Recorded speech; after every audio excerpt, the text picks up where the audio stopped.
आणि समझोताचा निरोप वकील घेऊन येईल आणि वकील बसेल असे सांगून त्यांनी एका अंगरक्षकास पाठवले. त्या अंगरक्षकाने महाराजांवर खुनी हल्ला करण्याचा प्रयत्न केला. त्याचं तात्काळ मुंडकं छाटण्यात आलं आणि तिथे असलेल्या 24 जणांचे हात कलम करण्यात आले आणि तिथनं सुरू झाली सुरतेची लूट. हे 1660 साली झालं आणि दुसरी लूट 1664 साली झाली. महाराजांनी काय काय लुटलं? कारण का ती आंतरराष्ट्रीय बाजारपेठेतली एक महत्वाची बाजारपेठ होती सुरत. अर्थात ती मुघलांच्या हाताखाली होती, हातात होती, पण तिथे डच म्हणजे आजचं हॉलंड त्यांची कंपनी होती, ईस्ट इंडिया कंपनी होती, फ्रेंच कंपनी होती, पोर्चुगीज कंपनी होती आणि मुघलांच्या वखारी होते. अनेक श्रीमंत व्यापारी तिथे धंदा करत असेल. म्हणजे श्रीमंतीला काही मर्यादाच नाही. आणि बहिर्जी नाईक यांनी भिकाऱ्याच्या वेशात फिरून सुरतची इत्तमभूत माहिती महाराजांना दिलेली होती की कोण कसं आहे, कुठे काय आहे. पण 2 माणसं जी त्यांच्या समोर देण्यात आली, नावं देण्यात आली, त्याच्यात एक फादर अँब्रोस जे ख्रिश्चन धर्माचे पादरी का काय म्हणतो आपण त्याला, आम्ही फादर म्हणतो, ह्यांच्या बाबतीत कळवण्यात आलं की ह्यांच्याकडे खूप धनसंपत्ती आहे. पण त्याबरोबर हेही सांगण्यात आलं की ते प्रचंड दानशूर आहेत आणि खूप गरिबांना मदत करत असतात. शिवाजी महाराजांनी तात्काळ निर्णय घेतला की त्या फादर अँब्रोसचं घर लुटायचं नाही. तसेच एक पारेख नावाचे व्यापारी होते, सुरतेतले सर्वात श्रीमंत व्यापारी. 1660 मध्येच त्यांचं निधन झालं होतं. आणि मिळालेल्या माहितीनुसार पारेख हा सुद्धा प्रचंड दानशूर होता आणि त्यांनी कायम चांगल्या कामांना मदत केली अशी माहिती मिळताच त्याचाही त्यांनी आदेश काढला की पारेखचं घर लुटायचं नाही, सोडून द्यायचं. कारण का तो वारल्यामुळे त्याची विधवा पत्नी तिथे होती. आणि महाराजांनी सुरत लुटलं. हो, सुरत लुटलं. जे शरण आले त्यांनी आपली धनसंपत्ती त्यांच्या पायाजवळ ठेवली, त्यांना माफ केलं. पण जे आले नाहीत त्यांचं लुटून ते घेऊन गेले आणि ही सगळी धनसंपत्ती त्यांनी रायगडावर ठेवली. 1664ला पण त्यांनी सुरत लुटली. तर एकदा नाही, 2दा लुटली. 2दा म्हणजे जे काल सांगितलं गेलं देवेंद्र फडणवीसजींकडनं की एक छावणी लुटली. एक छावणी नाही, पूर्ण सुरत लुटली, पूर्ण सुरत. आणि त्याच्यातले अनेक व्यापारी तेव्हापासून मुंबईत आले. अनेक व्यापाऱ्यांनी तिथनं आपला बदलला असता, म्हणजे तिथे जे त्यांचं होतं स्थान ते बदलून ते दुसरीकडे राहायला गेले. आणि सुरतेचा हा इतिहास हा तत्कालीन बखरींमध्ये आहे. बर्नियर नावाचा एक मुघलांच्या दरबारात डॉक्टर होता. त्यांनी लिहिलेल्या पुस्तकामध्ये देखील त्यांनी सुरतेचा उल्लेख केलेला आहे. आतापर्यंत जेवढे इतिहासकार होऊन गेलेत, वासी, बेंद्रे, तुम्ही सांगाल त्या इतिहासकाराने सुरतेची लूट याच्यावर लिहिलेलं आहे, पुराव्यासकट लिहिलेलं आहे. तेव्हा हा मनुवादी विचार महाराजांना छोटा करण्याचा हा देवेंद्र फडणवीसजींसारख्या हुशार माणसाच्या मेंदूमध्ये कोणी घातला? म्हणजे महाराजांच्या शौर्यावरती प्रश्नचिन्ह, त्यांच्या युद्ध चातुर्यावरती प्रश्नचिन्ह, त्यांच्या बुद्धीवरती प्रश्नचिन्ह हे करण्याची गरजच नव्हती. म्हणजे पुतळा पडला तर आता विषय दुसरीकडे वळवूया, हा तर प्रयत्न नाही ना. 2002-2003 साली जेम्स लेननी हेच केलं. महाराजांच्या पितृत्वाविषयी शंका व्यक्त केली, जिजाऊला बदनाम केलं आणि अख्खा महाराष्ट्र गोंधळला. आज फडणवीस साहेब जे बोलले आहेत ते कारण नसताना बोलले, कुठलंही कारण, काही औचित्यच नव्हतं. आता बर्नियर लिहिलेलं पुस्तक, बखरींमधल्या नोंदी, याच्यासाठी काँग्रेसने माफी मागावी कशासाठी? काय कारण? हे मनुवादी विचार हे महाराजांविरुद्ध कायम होते आणि असतील कायम. जेम्स लेनला माहिती देणारे 9 जण कोण होते अख्ख्या महाराष्ट्राला माहिती आहे. त्यामुळे काल जे काही बोललं गेलंय ते महाराजांचं शौर्य याच्यावर प्रश्नचिन्ह निर्माण करणार आहे.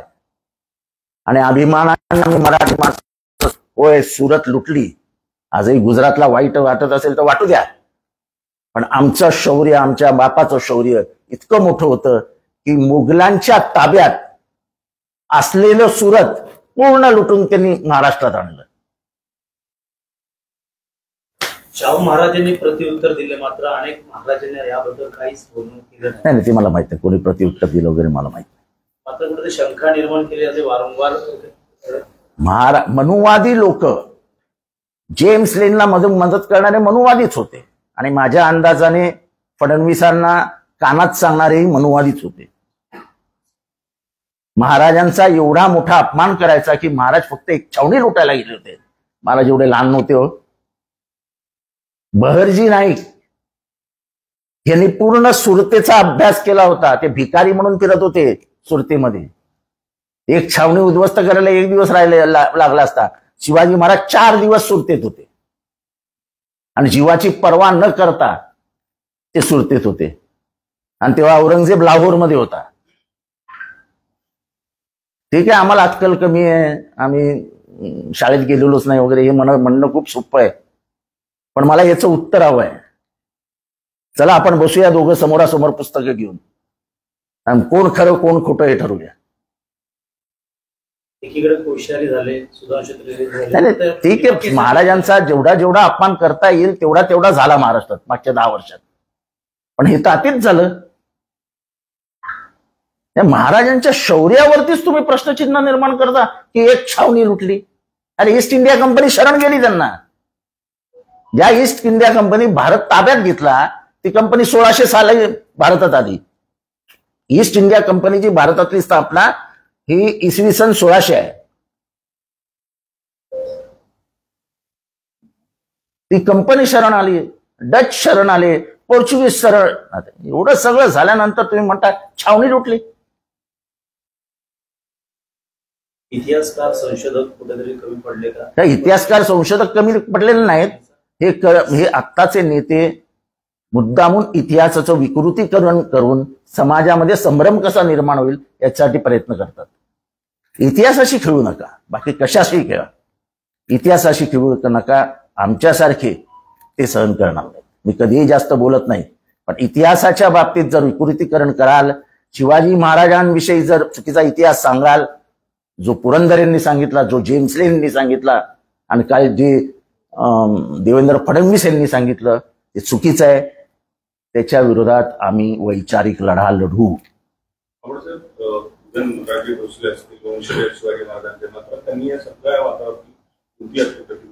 मला काय करायचंय हे बघा. ते त्यांचे रक्ताचे वारसदार असतील नसतील, काय त्यांचं नातं असेल नसेल, आम्ही या मातीचे वारसदार आहोत. ज्या मातीत शिवाजी महाराज खेळले, लढले, त्यांचं रक्त जिथे सांडलं, त्यांच्या अस्थी जिथे आहेत, त्या महाराष्ट्राचे आम्ही मुलं आहोत. त्या महाराष्ट्रात आम्ही जन्म घेतलाय. त्या महाराष्ट्राच्या मातीबद्दल आम्हाला प्रचंड अभिमान आहे आणि त्यामुळे हे सगळं सांगणं हा महाराष्ट्राचा अपमान आहे.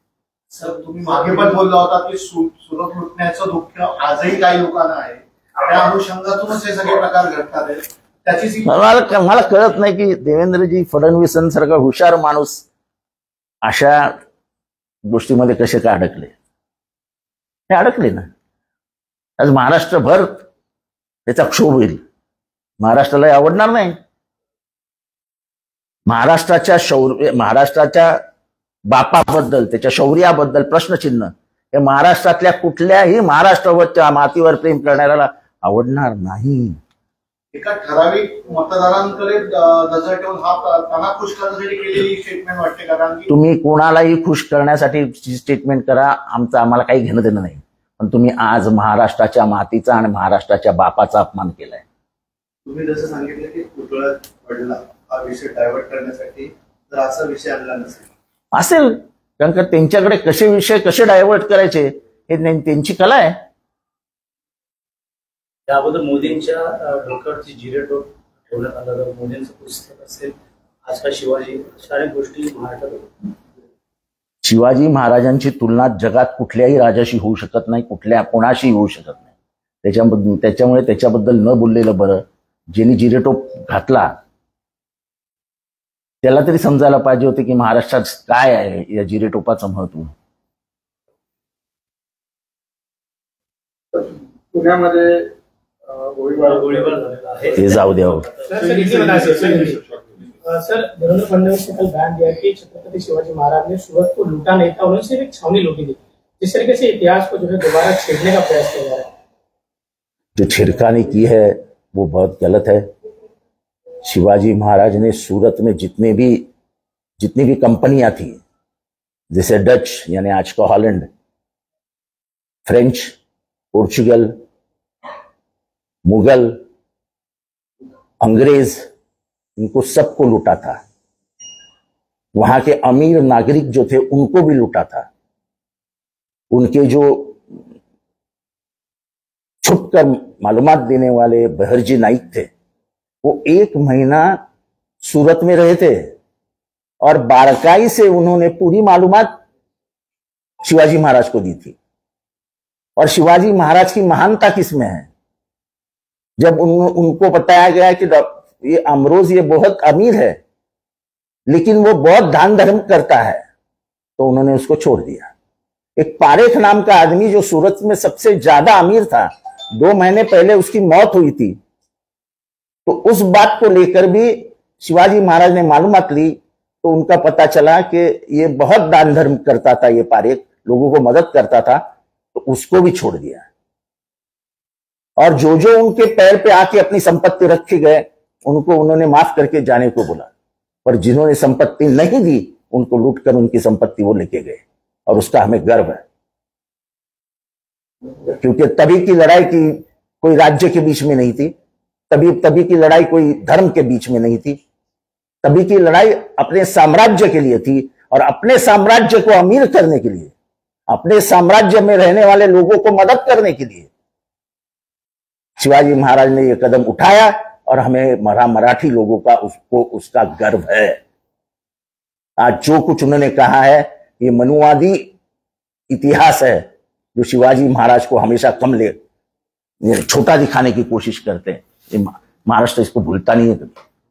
आगे उन्होंने ये कहा कि मध्य प्रदेश में जब छत्रपति शिवाजी महाराज के पुतले को ढाया गया तो इस पर शरद पवार और उद्धव ठाकरे क्यों नहीं कहे? देखो, किधर क्या हुआ और किधर क्या हुआ, आप इसका जवाब दीजिए. इसका आप जो बोले हो, आपने शिवाजी महाराज के शौर्य के ऊपर, उनके परंपरा के ऊपर सवाल निशान पैदा कर दिया. आपको शिवाजी महाराज का शौर्य कम नहीं करना चाहिए, उसको कम में नहीं लेना चाहिए. तो शरद पवार आगे उन्होंने कहा कि कांग्रेस ने हमें आज तक जो है गलत इतिहास. अरे ये इतिहास बर्नियर ने लिखा है, ये इतिहास तभी के जो इतिहासकार था उन्होंने लिखा है. अनेक इतिहासकारों ने यही लिखा है. इंग्लैंड के गैजेटियर में आज भी वो मौजूद है.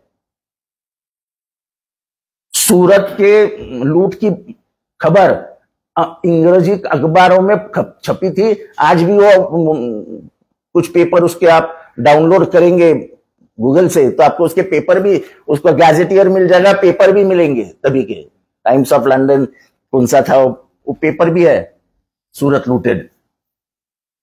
सर, ऑलरेडी जब महाराष्ट्र में शिवाजी महाराज को लेकर जो है माहौल जो है गरमाया गया, ऐसे में उप मुख्यमंत्री का ये ऐसे विवाद वाला बयान आना, क्या जानबूझकर महाराष्ट्र का माहौल जो खराब करने की कोशिश की?